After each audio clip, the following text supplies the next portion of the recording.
Well, what do you see yourself doing now? Well, I coached for 40 years, and one of the owners I worked for, Wayne Huizinga, said always he always said QTL. He's passed away now, but quality time left, and it's something when you start getting into your late 60s, 70 years old, whatever. I'm 68. There's things you want to do, but you have to be aware that quality time left is part of it. So Nancy and I, we're enjoying living in Del Mar. We've already done a little bit of traveling. We want to enjoy our kids, enjoy our grandkids. And then if I can, I'm lucky to have Scott at Washington, so I can be involved, and if I can help in some way, I'll do what I can. That's awesome that he's there, and you can still be a part of it. It's great. There's two things, obviously Scott being in Washington, but it's been really good. Drew being involved, my youngest son being involved with San Diego State, being involved with the marketing of the stadium. Nancy and I bought 4 loge seats for the new stadium. We're excited about it. I'm good friends with Brady Hoke, so I've been to their practices and got to know their coaches, and anxious to see how they progress, because they have an outstanding program at San Diego State. Would you say you're more close to San Diego State than you are with your alumni at Oregon? Well, I've just had more interaction with them, and I know the people here at San Diego State. You lose touch. It's been a long time. I left Oregon in 1975. I'm a big Oregon fan, and you support the program, support the school. This is very comfortable for me here. Being involved at San Diego State, just as a fan, is what I'm involved. Well, what would you say you've seen, like your biggest lessons or biggest takeaways from coaching at the highest level? It's the number one thing I say in any profession. It's all about people. It's all about relationships. And then the communication that's involved in all that. People.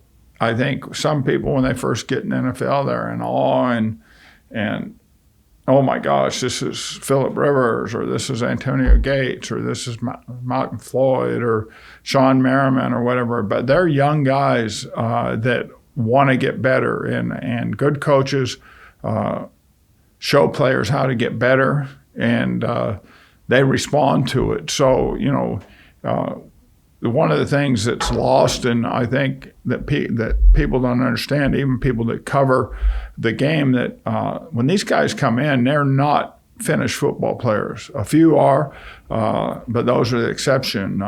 We had Curtis Samuel. When I got to Carolina, he was starting his second year, but he had broken his foot, his ankle, dislocated his ankle his rookie year. The first part of training camp, he had a heart issue where they actually had to go in and go up through his groin and do a procedure, and he missed 6 weeks. And then obviously from the outside world, people are when you start playing games, why isn't he playing? Why aren't you using him more? Well, we had him in a strict pitch count. People don't understand that. His conditioning wasn't good. He hadn't had a chance. He hadn't been on the field for 6 weeks.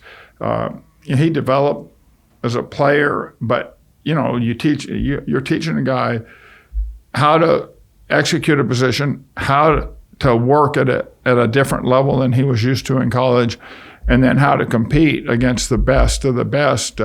So those types of stories, I take a lot of pride in being involved in the development of, whether it's Michael Irvin and Emmitt Smith. Everyone assumes these guys were just automatic, ready to go the day you got there. Troy Aikman, we had guys in Washington, Brad Johnson. We had, Terry Allen. We had being a part of watching a guy grow and develop. It's a big part of what the league is about, or what coaching is about. How does it feel now that your coaching career is over? I enjoy it every day. I coached. I dreamed of doing it when I was a kid. There's days that are real struggles. You go through stretches in a season that are very, very challenging. But it's no different than any other line of work. Every day, isn't easy. It's the lesson I would try to give to young coaches and to young players that, it's a challenging,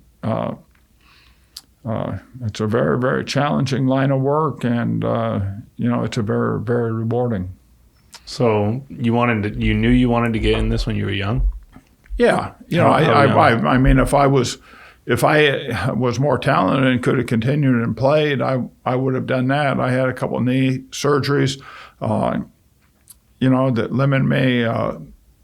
So when it was obvious I wasn't going to continue playing, the opportunity I had was to stay in coaching, and I was lucky because throughout, whether it was as a young kid with Little League and the basketball and junior high, and then I had great high school coaches that were role models for me, and then I had when I went to Oregon, there was a great group of coaches there, and they become role models for you, and you understand, and you say, hey, I want to continue to stay involved in this game, and I was lucky to have the opportunity to do it. That's awesome. Well, congratulations on all your success, and I appreciate you coming here and doing this. It was good. It's fun to rehash the thing a little bit, and maybe I educated you a little bit. Definitely. And maybe some of your fans that log on to this and are able to see it. I've enjoyed it.